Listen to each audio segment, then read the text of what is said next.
அன்பு நேயர்களே வணக்கம். வருகின்ற ஞாயிற்றுக்கிழமை அற்புதமான நாள். ஒன்று ஆவணி ஞாயிறு, இரண்டாவது பௌர்ணமி, மூன்றாவதாக அன்றைக்கு பிரசித்தி பெற்ற உமா மகேஸ்வர விரதம் இருக்க வேண்டிய ஒரு நாள். இது எல்லாவற்றையும் விட ரொம்ப முக்கியம் என்ன அப்படின்னு சொன்னால், அன்றைய தினம் இந்த ஆண்டினுடைய முதல் சந்திர கிரகண தினம். இந்த கிரகணம் என்பது ஒரு வானியல் அருமை நிகழும் நாள். அதாவது சந்திரனுக்கும் சூரியனுக்கும் இடையிலே பூமி ரொம்ப கச்சிதமாக இருந்து இந்த சந்திரனை நம்முடைய பூமி என்கிற அந்த வட்டமான தட்டு மறைப்பதினாலே சந்திரனுக்கு கொஞ்சம் கொஞ்சமாக இருள் சூழும். இதுதான் கிரகணம் என்பது. இந்த கிரகணம் பெரும்பாலும் சந்திர கிரகணம் பௌர்ணமியிலே தான் நிகழும்.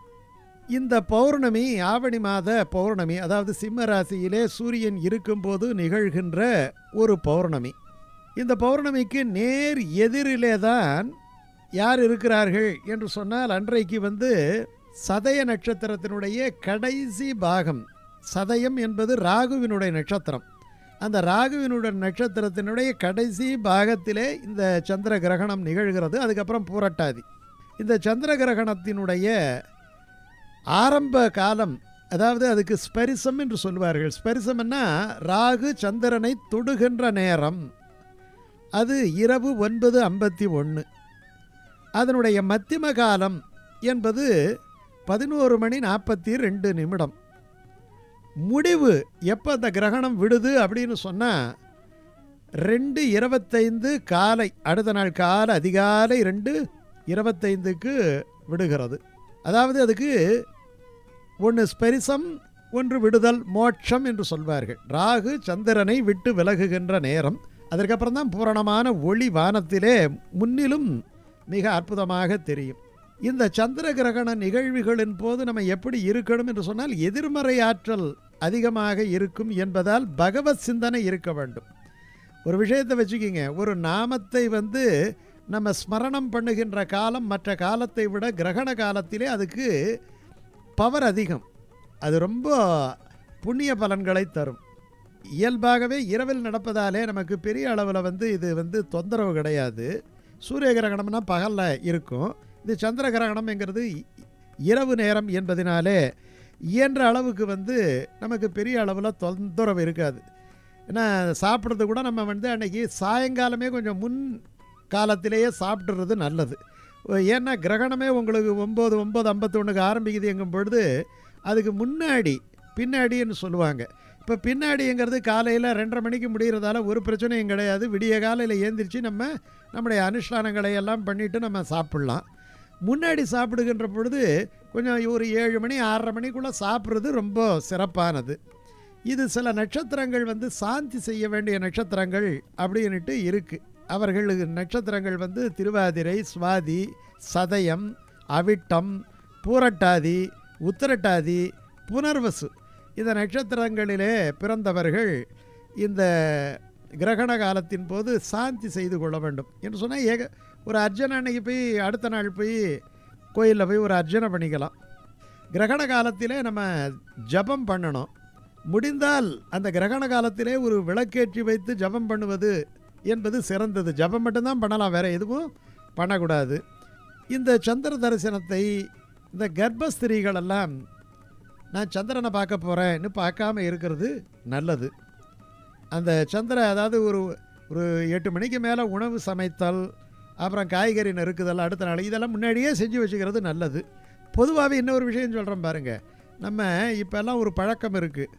முதல் நாள் செய்த அந்த ரசம் குழம்பெல்லாம் அடுத்த நாள் உபயோகப்படுத்துறதுங்கிறது இருக்குது. தவிர்க்க முடியாமல் இதெல்லாம் செய்கிறீங்க. ஆனால் இந்த கிரகண காலத்திலே மட்டும் அதுக்கு ப்ரீவியஸாக செஞ்ச குழம்பு இருந்தால் அதெல்லாம் தூக்கி ஊற்றிட்டு வேறு புதுசாக செய்யுங்க. அதே மாதிரி ஊசியில் நூல் தைப்பது, தையல் வேலை செய்கிறது, இதெல்லாம் ஒரு மணி நேரத்துக்கு 2 மணி நேரத்துக்கு முன்னாடி நிறுத்திடுங்க. அடுத்த நாள் காலையில் வழக்கமாக செஞ்சுக்கலாம்.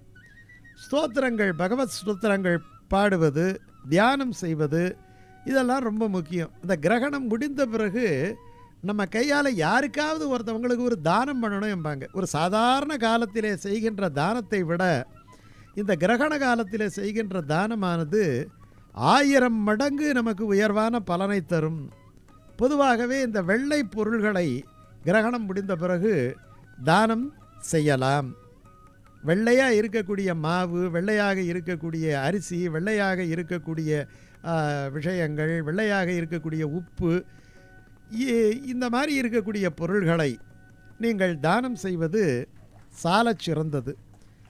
முன்னாடியெல்லாம் பார்த்திங்கன்னா நம்முடைய வாத்தியார்கள் இருப்பாங்க, அங்கங்கே நமக்கு வீட்டில் இருக்கக்கூடிய உங்களுக்கு சுப அசுப காரியங்களை எல்லாம் செய்து தருவதற்கு இருந்தார்கள். அவர்களெல்லாம் முன்னாடியே கிராமங்களில், இன்றைக்கும் சில கிராமங்களில் சொல்கிறாங்க, அவங்கெல்லாம் ஒவ்வொரு வீட்லேயும் ஒரு 2-3 தர்பையை கொடுத்து, இதெல்லாம் நீங்கள் அரிசி பானை முக்கியமான இடங்களெல்லாம் போட்டு வச்சுக்கிங்க, நீங்கள் கிரகணம் முடிஞ்ச பிறகு இதை எடுத்து போட்டுட்டு நீங்கள் அந்த தோஷம் அந்த இடத்துல வேலை செய்யாது அப்படி என்று சொல்லிவிட்டு போவார்கள். இப்போ இத்தனை மணிக்கு நீங்கள் ஸ்நானம் பண்ணணும், இப்போ தர்ப்பணம் பண்ணணும். இந்த கிரகண கால தர்ப்பணம் பண்ணிட்டு ஒன்று இருக்குது, அது அடுத்த நாள் காலையில் ஏந்திரிச்சாவது நீங்கள் அதை பண்ணிடணும்.